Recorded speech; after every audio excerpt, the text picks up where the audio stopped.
228 kilo सोना का घोटाला केदारनाथ में हो गया। कौन जिम्मेदार है? क्यों इस बारे में जांच नहीं होती है? क्यों भाई इस बारे में निर्णय नहीं होता है? और अब आप कहेंगे हम दिल्ली में ही केदारनाथ बना लेंगे, ये नहीं हो सकता। प्रतीकात्मक केदारनाथ नहीं बन सकता है। हमारे यहाँ शिव पुराण में 12 ज्योतिर्लिंग का व्याख्यान किया गया है। बताया गया है कि 12 ज्योतिर्लिंग होते हैं। 12 ज्योतिर्लिंगों के जहाँ नाम बताए गए हैं वहीं पर उनका पता भी बता दिया गया है। और ये कहा गया है जैसे सौराष्ट्र सोमनाथम, पहले कहा सौराष्ट्र माने पता, उसके बाद कहा सोमनाथ। उसी तरह से केदारम हिमवत पृष्ठे, जो केदार है वो हिमालय के पृष्ठभाग में है, माने हिमालय में केदार है। तो आप दिल्ली में कहाँ से ला के रख दोगे केदार को? तो ठाकरे जी के साथ विश्वासघात हुआ है। अब इसी में आप समझ लीजिए, ये बीजेपी ने किया है। पूरे महाराष्ट्र की जनता इस बात से पीड़ित है। सबके मन में इस बात का दर्द है। चुनाव में इस बात का पता भी चल चुका है। अब तो ये बात प्रमाणित हो चुकी है कि महाराष्ट्र की जनता इस बात को मानती है कि उद्धव ठाकरे जी के साथ विश्वासघात हुआ है। और ये ठीक नहीं है। ये जनता का भी अनादर है। जनता जिसके लिए बहुमत देती है उसको उसके समय तक के लिए बनाए रखना चाहिए। भाई बहुत सारी राजनीतिक वजहें हैं। हमारे सभी जो हमारे धर्म स्थान हैं वहाँ पर राजनीति वाले प्रवेश कर रहे हैं। और अब हमारे धर्म स्थान में जहाँ प्रवेश करने में दिक्कत हो रही है, आप केदारनाथ में देखिए 228 किलो सोने का घोटाला हो गया। आप पत्रकार लोग क्यों नहीं उठाते हो? नमस्कार, मैं रवीश कुमार। क्या केदारनाथ मंदिर में 228 किलोग्राम का सोना घोटाला हो गया है? ज्योतिर्मठ के शंकराचार्य स्वामी अविमुक्तेश्वरानंद ने यह आरोप लगाया है कि मीडिया इतने बड़े घोटाले को नहीं उठा रहा है। इसी समय केदारनाथ में पुजारी इस बात को लेकर आंदोलन कर रहे हैं कि दिल्ली में प्रतीकात्मक केदारनाथ धाम क्यों बनाया जा रहा है। क्यों उत्तराखंड के मुख्यमंत्री पुष्कर धामी ने दिल्ली जाकर भूमि पूजन किया है। इस तरह की आवाजें उठ रही हैं। हम भूमि पूजन पर आएंगे, लेकिन पहले 228 किलोग्राम सोना घोटाले के बारे में शंकराचार्य स्वामी अविमुक्तेश्वरानंद ने क्या कहा, उसे सुन लेते हैं। आप केदारनाथ में देखिए 228 किलो सोने का घोटाला हो गया। आप पत्रकार लोग क्यों नहीं उठाते हो? तो जब वहां पर घोटाला हो गया तो अब आप दिल्ली में केदारनाथ बना लोगे, वहां पर फिर दूसरा घोटाला करोगे। 228 किलो सोना केदारनाथ से गायब कर दिया गया। ये कहाँ का नियम है? क्यों नहीं उठाते हो प्रेस वाले इस बात को? आज तक कोई जांच तक नहीं बैठाई गई। 228 किलो सोना का घोटाला केदारनाथ में हो गया। कौन जिम्मेदार है? क्यों इस बारे में जांच नहीं होती है? क्यों भाई इस बारे में निर्णय नहीं होता है? और अब आप कहेंगे हम दिल्ली में ही केदारनाथ बना लेंगे, ये नहीं हो सकता। धर्म के नाम पर दिन रात नफरत फैलाने वाला गोदी मीडिया क्या वाकई इस मुद्दे पर चुप हो गया है? 228 किलोग्राम सोना कहीं से गायब हो जाए मामूली खबर नहीं। केदारनाथ मंदिर सीसीटीवी की निगरानी में रहता है। इस सीसीटीवी का कनेक्शन उच्च स्तर के कई अधिकारियों के दफ्तर में होता है। आईटीबीपी की सुरक्षा होती है। पहली बात है कि क्या वहां 228 किलो सोना लगा था, इसे ही सत्यापित करना चाहिए। 2023 से ही केदारनाथ मंदिर से सोना चोरी होने की खबरें अखबारों में छपी मिल रही हैं। यह दैनिक भास्कर और अन्य मीडिया संस्थानों की रिपोर्ट है। केदारनाथ धाम के तीर्थ पुरोहित और 4 धाम महापंचायत के उपाध्यक्ष संतोष त्रिवेदी ने कहा था कि मुंबई के एक व्यापारी ने मंदिर को 23.78 किलोग्राम सोना दान में दिया। वह चोरी हो गया। इसकी जांच की मांग की गई। रिपोर्ट के अनुसार उत्तराखंड सरकार ने गढ़वाल कमिश्नर की अध्यक्षता में जांच बिठाई। राज्य के पर्यटन, धर्मस्व एवं संस्कृति मंत्री सतपाल महाराज ने बयान दिया, कमेटी में विशेषज्ञों के साथ स्वर्णकार भी होंगे। जो भी दोषी होगा उसके खिलाफ कार्रवाई की जाएगी। इन खबरों में 228 किलोग्राम का जिक्र नहीं है, तो 23 किलोग्राम से 228 किलोग्राम की बात कहां से आ गई? ये दूसरी खबरें हैं जो हिंदुस्तान टाइम्स और नवभारत टाइम्स में छपी हैं। केदारनाथ मंदिर गर्भगृह से सोना गायब, आरोपों की उच्च स्तरीय जांच के आदेश। मंत्री बोले हम सच जानना चाहते हैं। हिंदुस्तान टाइम्स और नवभारत टाइम्स की खबर है कि केदारनाथ मंदिर के वरिष्ठ पुजारी संतोष त्रिवेदी ने मंदिर में हुए सोने की परत चढ़ाने के कार्य में अनियमितताओं का आरोप लगाया है। त्रिवेदी चार धाम महापंचायत के वाइस चेयरमैन हैं। इन्होंने आरोप लगाया कि केदारनाथ में सोने की परत चढ़ाने के काम में 125 करोड़ से भी ज्यादा का घपला हुआ है और सोने के बजाय पीतल की परत चढ़ा दी गई है। उन्होंने यह भी कहा कि मंदिर के प्रबंधन से जुड़े कई व्यक्ति इस सोने की परत चढ़ाने के प्रस्ताव से सहमत नहीं थे, क्योंकि यह परंपरा सम्मत नहीं है। बद्रीनाथ केदारनाथ मंदिर समिति ने तब जवाब में इन आरोपों को खारिज करते हुए कहा था कि तुच्छ राजनीतिक लाभ के लिए लोग अफवाह उड़ा रहे हैं और वे केदारनाथ धाम की छवि बिगाड़ना चाहते हैं। समिति ने यह भी कहा कि सोने की परत चढ़ाने का काम आर्कियोलॉजिकल सर्वे ऑफ इंडिया की निगरानी में किया गया था। किसी भी मंदिर में सोने की परत चढ़ाने की एक तय प्रक्रिया होती है। तांबे पर ही सोने की परत चढ़ाई जाती है। यह सोना अगर किसी दानकर्ता ने चढ़ाया है तो उसके पास हिसाब होगा कि कितना सोना चढ़ाया है, 23 किलो या 228 किलो। लेकिन संतोष त्रिवेदी की एक बात और है जो गौर की जानी चाहिए। उन्होंने पिछले साल के बयान में कहा कि कोई भी सहमत नहीं था कि मंदिर में सोने की परत चढ़ाई जाए। तब यह दानकर्ता कौन है जिसके लिए गर्भगृह में सोने की परत चढ़ाने की अनुमति दी गई, जबकि ऐसी कोई परंपरा नहीं है। तब के समाचार पत्रों में मंदिर समिति का बयान छपा है कि गर्भगृह को स्वर्ण मंडित करने का कार्य दानदाता ने अपने स्तर पर किया।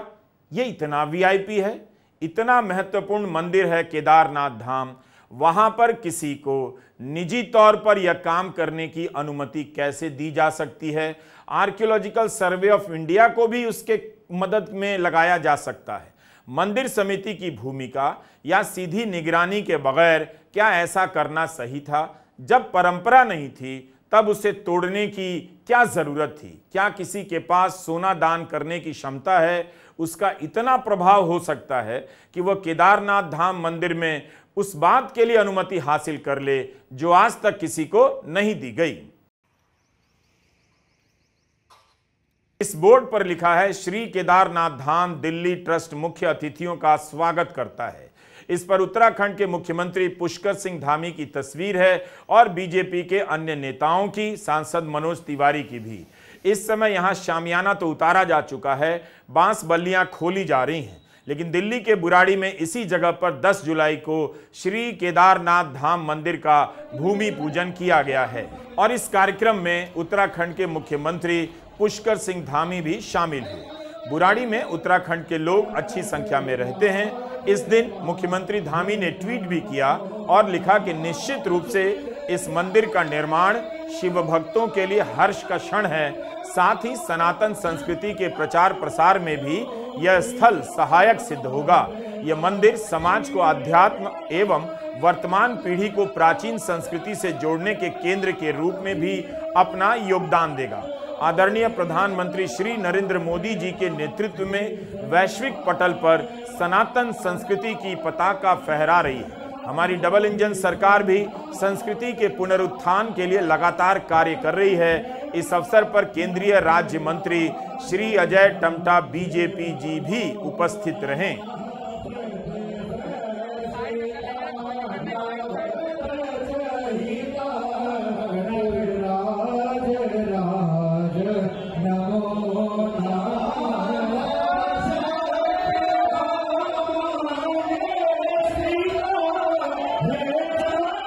आठ जुलाई के अमर उजाला में श्री केदारनाथ धाम दिल्ली ट्रस्ट के अध्यक्ष सुरेंद्र रौतेला का बयान छपा है।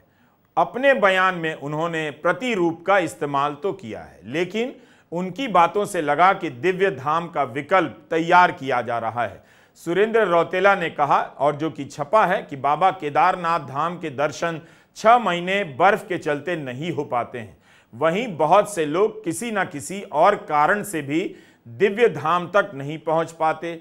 ऐसे में दिल्ली में बनने वाले मंदिर में बाबा के प्रतिरूप के सुलभ दर्शन हो सकेंगे। खबर की हेडिंग है, 12 महीने होंगे बाबा केदार के दर्शन। यह जागरण की 10 जुलाई की खबर है। इसकी हेडिंग में केदारनाथ मंदिर लिखा है।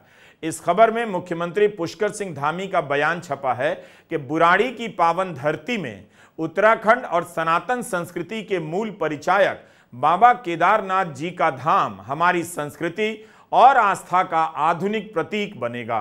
उन्होंने कहा कि बुराड़ी क्षेत्र में बन रहे केदारनाथ धाम पूरी मानवता को प्रेरणा देने का काम करेगा। इसी को लेकर शंकराचार्य स्वामी अभिमुक्तेश्वरानंद ने सवाल उठा दिया है। प्रतीकात्मक केदारनाथ नहीं बन सकता है। हमारे यहाँ शिव पुराण में 12 ज्योतिर्लिंग का व्याख्यान किया गया है। बताया गया है कि 12 ज्योतिर्लिंग होते हैं। 12 ज्योतिर्लिंगों के जहाँ नाम बताए गए हैं वहीं पर उनका पता भी बता दिया गया है। और ये कहा गया है जैसे सौराष्ट्र सोमनाथम, पहले कहा सौराष्ट्र माने पता, उसके बाद कहा सोमनाथ। उसी तरह से केदारम हिमवत पृष्ठे, जो केदार है वो हिमालय के पृष्ठभाग में है, माने हिमालय में केदार है। तो आप दिल्ली में कहाँ से ला के रख दोगे केदार को? जब पता साफ साफ बताया गया है कि ये यहाँ लोकेटेड है, तो आप उसका लोकेशन क्यों बदलना चाहते हैं? क्यों जनता को भ्रम में डालना चाहते हैं? आप भगवान के 1000 नाम है, किसी नाम से स्थापना करके पूजा करिए, लेकिन केदारनाथ धाम दिल्ली में बनेगा, ये अनधिकार चेष्टा है और ये नहीं होना चाहिए। क्या इसके पीछे राजनीतिक वजह है? भाई बहुत सारी राजनीतिक वजहें हैं। जो हमारे धर्मस्थान है वहाँ पर राजनीति वाले प्रवेश कर रहे हैं और अब हमारे धर्मस्थान में जहाँ प्रवेश करने में दिक्कत हो रही है। मुख्यमंत्री इसे धाम कह रहे हैं, मंदिर भी कह रहे हैं, लेकिन जब से केदारनाथ में प्रदर्शन शुरू हुआ है, जागरण की हेडिंग में प्रतीकात्मक मंदिर लिखा जाने लगा है, तब हो सकता है कि किसी ने नहीं सोचा होगा कि केदारनाथ में इसे लेकर विरोध होने लग जाएगा। मीडिया की खबरों और तब के बयानों से यही लगा कि दिल्ली का मंदिर किसी विकल्प के तौर पर तैयार किया जा रहा है। इसका उद्देश्य कुछ और है। धर्म की अधर्म का प्राणियों में विश्व का गौ माता की। अब इसी को लेकर केदारनाथ में पुजारी समूह ने विरोध करना शुरू कर दिया कि दो केदारनाथ धाम नहीं हो सकते। 6 महीने बर्फ के कारण मंदिर बंद होता है, तो परंपरा 6 महीने पूजा करने की है, ना कि 12 महीने। इस मंदिर का विकल्प किसी भी तरीके से नहीं हो सकता। केदारनाथ धाम की फ्रेंचाइजी नहीं खुल सकती। वहां से आने वाले वीडियो और शंकराचार्य के बयान से सरकार भी तुरंत सतर्क हो गई। 14 जुलाई को सुरेंद्र रौतेला का बयान आ गया कि दिल्ली में जो बन रहा है वो मंदिर है, धाम नहीं है। इसका उत्तराखंड सरकार से कोई लेना देना नहीं। प्रसिद्ध धामों के नाम पर देश के अलग अलग हिस्सों में कई मंदिर बने हुए हैं। सुरेंद्र रौतेला कहते हैं कि इंदौर में केदारनाथ मंदिर है, मुंबई में बद्रीनाथ मंदिर। कांग्रेस सरकार के मुख्यमंत्री हरीश रावत ने बद्रीनाथ मंदिर का उद्घाटन किया था। सुरेंद्र रौतेला ने कहा कि इस समय राजनीति के चलते इसे मुद्दा बनाया जा रहा है। लेकिन इतनी तेजी से उत्तराखंड सरकार को दिल्ली में बन रहे केदारनाथ धाम ट्रस्ट से क्यों अलग किया जा रहा है? ट्रस्ट के कई पोस्टर तो कुछ और कहते हैं। उनमें केवल आध्यात्मिकता नहीं है, वो राजनीति भी है, जिसका संबंध वहां मौजूद बीजेपी के नेताओं से भी है। इस पोस्टर में लिखा है कि दिल्ली को किस नाम से पहचानना चाहते हो, कुतुब मीनार से या बाबा केदारनाथ के धाम से? इसी पोस्टर पर नीचे लिखा है अब केदारनाथ धाम दिल्ली में। इस दूसरे पोस्टर में लिखा है अक्षरधाम हो या केदारनाथ धाम, अब दिल्ली होगी सनातन के नाम। इस पोस्टर को देखिए, अयोध्या भी सजा दी है, काशी भी सजा दी है, अब दिल्ली की बारी है, बोलो जय केदारनाथ धाम। इस तरह के पोस्टरों में भक्ति भाव की जगह राजनीतिक भाव ही ज्यादा दिखाई दे रहा है। अगर यह धाम नहीं है तो फिर इन पोस्टरों में मंदिर और धाम में फर्क क्यों नहीं किया गया है? इन पोस्टरों की भाषा भले ही उत्तराखंड की सरकार इस प्रोजेक्ट से खुद को अलग बताए, मगर इन पोस्टरों की भाषा बीजेपी की राजनीतिक भाषा से मिलती जुलती है। हर पोस्टर में फोन नंबर दिया गया है, लिंक दिया गया है। जाहिर है इसका संबंध चंदे से भी हो सकता है। ट्रस्ट का नाम भी केदारनाथ धाम है, मंदिर नहीं है। ट्रस्ट की रिफंड पॉलिसी भी है, जिसमें बाकायदा बताया गया है कि किस तरह के केस में रिफंड नहीं दिया जाएगा। अब जब पुजारी समूह का विरोध हुआ, शंकराचार्य का बयान आया, तो मंदिर और धाम में फर्क बताया जाने लगा। लेकिन शंकराचार्य के बोलते ही हड़कंप मचा है। खंडनों का दौर शुरू हो गया है और सरकार दिल्ली के केदारनाथ धाम से किनारा करने लगी है। मीडिया रिपोर्ट के अनुसार मुख्यमंत्री पुष्कर सिंह धामी ने कहा है बाबा केदार का धाम दुनिया में और कहीं नहीं बन सकता। उन्होंने बद्री केदार मंदिर समिति के अध्यक्ष को जरूरी दिशा निर्देश भी दिए हैं। मंदिर समिति के अध्यक्ष ने कहा है, उत्तराखंड सरकार का इससे कोई संबंध नहीं है। देखिए, मैं आपके माध्यम से स्पष्ट करना चाहूंगा कि दिल्ली में किसी केदारनाथ धाम ट्रस्ट द्वारा जो मंदिर निर्माण प्रस्तावित किया गया है उसमें प्रदेश सरकार का किसी प्रकार का कोई संबंध नहीं है और न ही प्रदेश सरकार द्वारा किसी प्रकार का कोई आर्थिक सहयोग प्रदान किया गया है। माननीय मुख्यमंत्री जी इस प्रस्तावित मंदिर के शिलान्यास कार्यक्रम में सम्मिलित हुए थे। इसके लिए माननीय मुख्यमंत्री जी से कुछ साधु संतों ने, कुछ जनप्रतिनिधिगणों ने अनुरोध किया था और माननीय मुख्यमंत्री जी एक धार्मिक कार्यक्रम के नाते इस समारोह में वो सम्मिलित हुए थे, लेकिन प्रदेश सरकार का इस मंदिर के निर्माण से किसी प्रकार का कोई संबंध नहीं है।